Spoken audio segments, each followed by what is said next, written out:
Brent Rice with coreVISION Financial Group. Today, coming to you with another episode in our new series of the coreVISION story, where we're sitting down in front of the camera to talk about the origins of coreVISION and how it got formed, who all the people are that work here, the people that make it go, and the advisors, the admin staff, everybody here, and just kind of trying to put a name with a face. A lot of these times, these people you're going to come in contact with, you may not meet them. So this is an opportunity for us to get the faces out there and get a little bit of our story out there. So today, I'm here with the partners at coreVISION. We have Brent Thoman, Bo Browning, and Jason Pike all sitting here. And what we're going to do today is have a little bit of a discussion where we just talk about the three of them getting together and forming coreVISION. So, why don't you guys tell us a little bit? I know Bo and Brent, you guys have known each other for a very long time, right? Because you're related. Yep. And then Jason will bring you in a minute. We'll talk about how you got to know Bo, and then later on Brent. So, Brent and Bo, you guys want to talk about how you guys know each other and how you got together? Well, fortunately, we are family. Sometimes people might think that makes things difficult, but I think in our relationship, our dads were cousins, but they were also really good friends. And I would actually probably put their friendship over their family. They played softball together, and went to IU football games all the time together. So Brent and I grew up around each other. Obviously, we had a little bit of an age difference, about 6 years. So as we were kind of maybe going through high school and college, weren't as close. But then when I first actually had any interest in this business, I actually went and talked to Brent's dad, did spent a couple of days with him in client meetings and different things, just to get a feel for the industry. So that was awesome. Yeah, like Bo said, it's maybe those high school days weren't as close, but honestly, working with family, it's always kind of funny because we always seem like we're related to everybody in Shelbyville. So when we talk to people, I said, Bo's my cousin. They just kind of look at us and they say, well, honestly, inside our group here, we've got 3 or 4 of us that are all related. So it's kind of funny. Right. Yeah, that's that's one thing we talked about in previous videos, right? Is how the group feels like a family, how we treat each other like family, and that's one of the things we think is an advantage of this team, versus other organizations. Bo, you and Jason talked about how you guys met and got together. Actually, I'm from about 20 miles east of here, so from Rushville, and I actually went to a small liberal arts school here in Indiana. It's Wabash College, and literally there were 800 guys there enrolled in school, and Bo happened to be one of them. I'm a year older than he is, so I actually probably didn't meet Bo until my junior year, I think, his sophomore year. Do you regret that? Not daily, so that's positive, right? I don't regret it daily. But no, it was just kind of one of those things. We lived in the same residence hall, same dorm, and just got to know each other that way. And just kind of crazy. Grew up on off the same highway. Different counties, played basketball against each other a time or two, and never did really know each other until Wabash. So.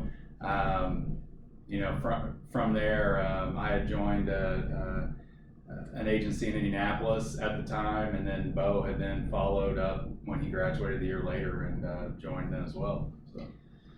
Yeah, I spent a few nights sleeping on Jason's couch in college, so good times. But no, when we graduated, well, Jason graduated a year before I did.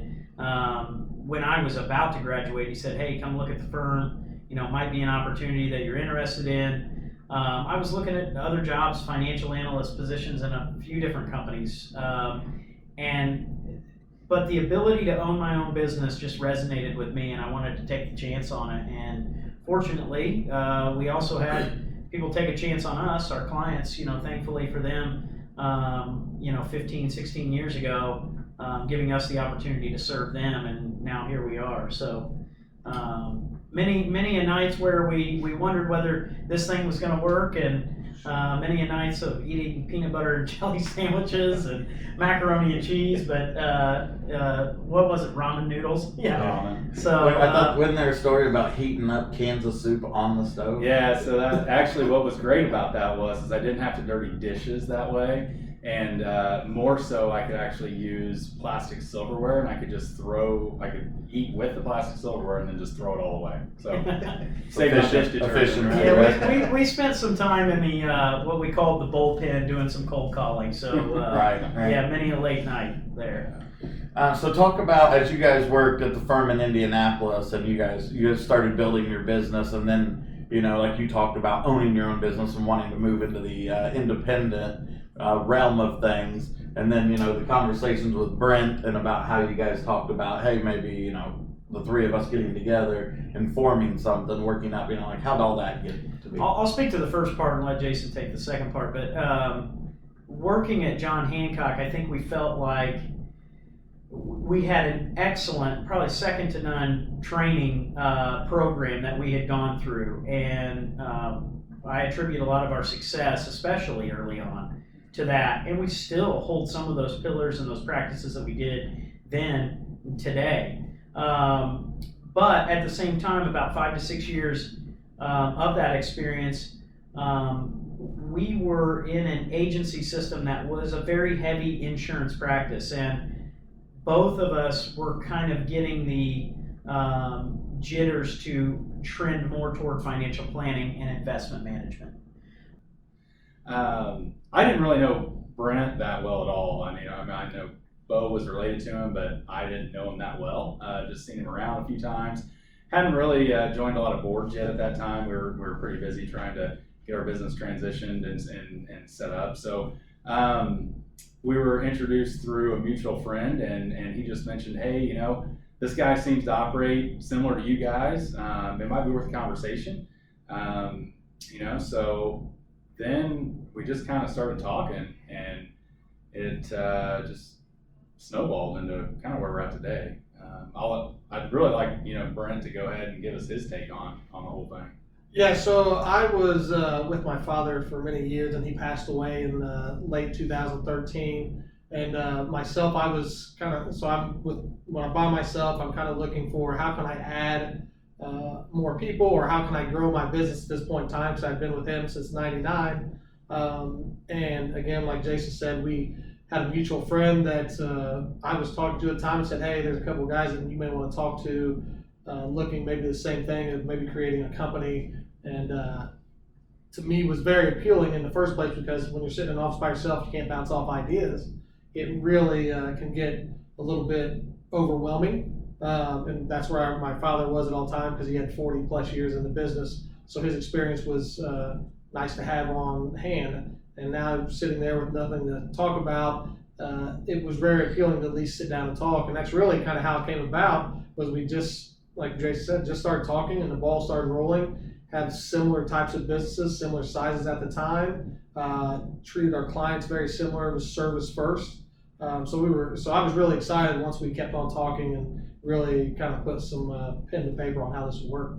Yeah, and I think for me, the biggest thing that was a match was the culture. I mean, we were roughly the same age. I mean, there's 6 years between me and Brent, and Pike's right in the middle of us. So age-wise, we match up. We're all from small towns. Brent and I both here in Shelbyville, and Jason in Rushville. Just a lot of similar values, and the culture was aligning. And I think the rest is honestly, you guys touched on it a little bit there, and you talked about when you were at the firm in Indianapolis. And one of the things you guys communicated to me is, you were traveling out here all the time, and you guys were like, we're doing a lot of business out there. And now that you guys are in, this community, my experience in the 2 years I've been here is you guys are very active in the community, and you guys are all pretty involved in the community. So let's talk about how important that is to you guys to do that. I like that you mentioned us, Jason and I, when we were at John Hancock, we started going on appointments together in both Rush County and Shelby County.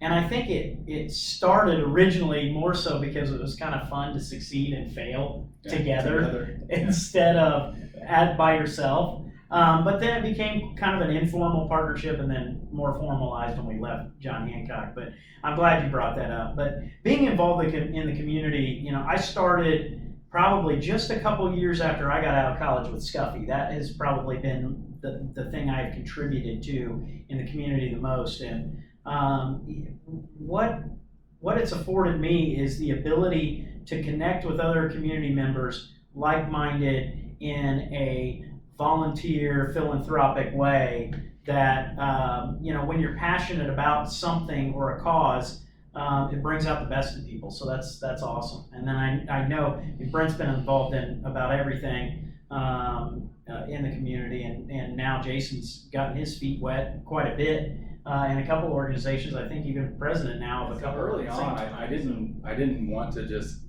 kind of join everything. I wanted to really be very selective on which organizations I chose to spend my time on. I didn't want to spread myself too thin, mainly because I feel like if there are a few things that someone's passionate about, then you're more willing to spend your extra time that you have with those groups, helping those groups, and being charitable towards those groups. So the reality is that when we first went out on our own and moved back to Shelbyville, Bo was on everything, so someone had to be at the office.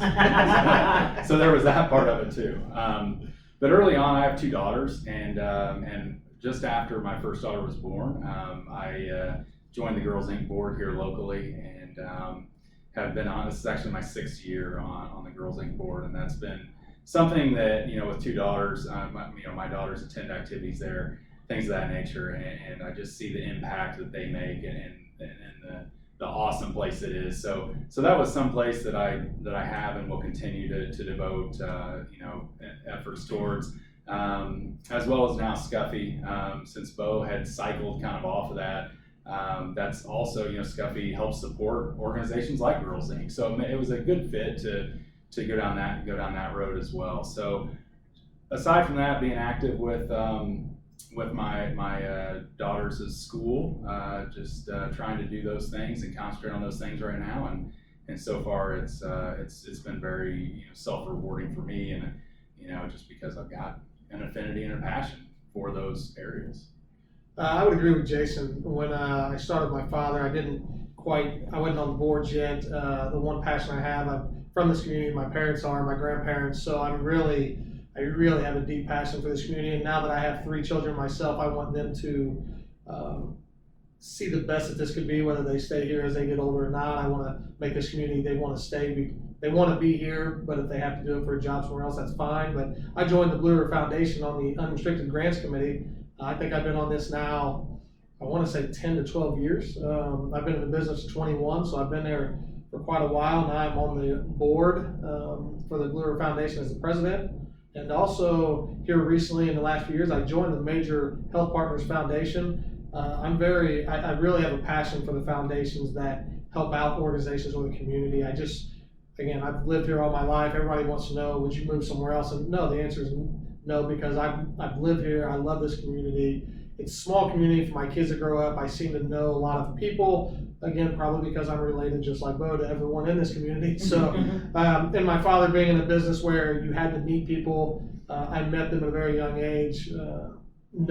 Every time I would see someone, my dad would wave or say hi, and I'm going, "Who's that?" He's like, "Oh, it's just somebody I know, or it's a client, or it's just, hey, you know what? You just waved to me nice." So, I have a very passion for the foundations that I'm on, just because of the support and what they do for this community.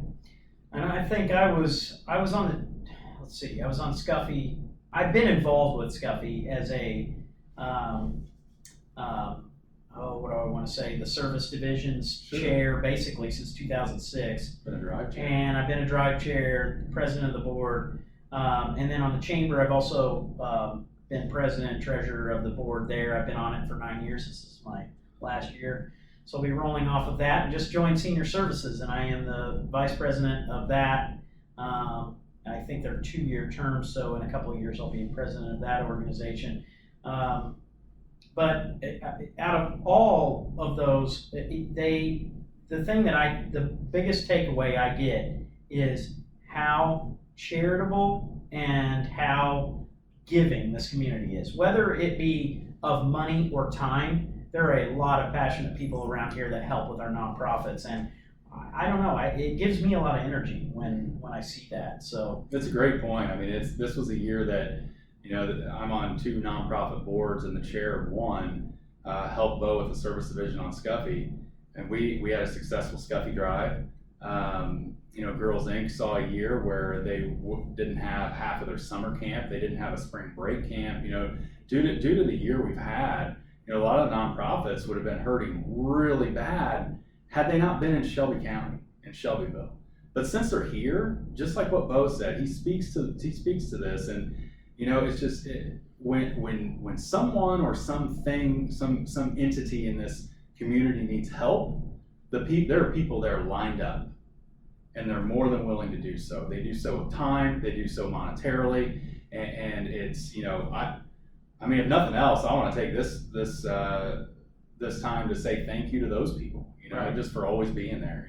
It makes our jobs a little bit easier when we are having Zoom meetings once a week, because we've got a budget that due to not even being able to operate, how do we sustain, and you make a couple phone calls, the people who are willing to help, and they every time will step up to the plate, and it's just a great feeling to be in. But as far as the logo goes, and the name of we didn't want to just keep adding last names.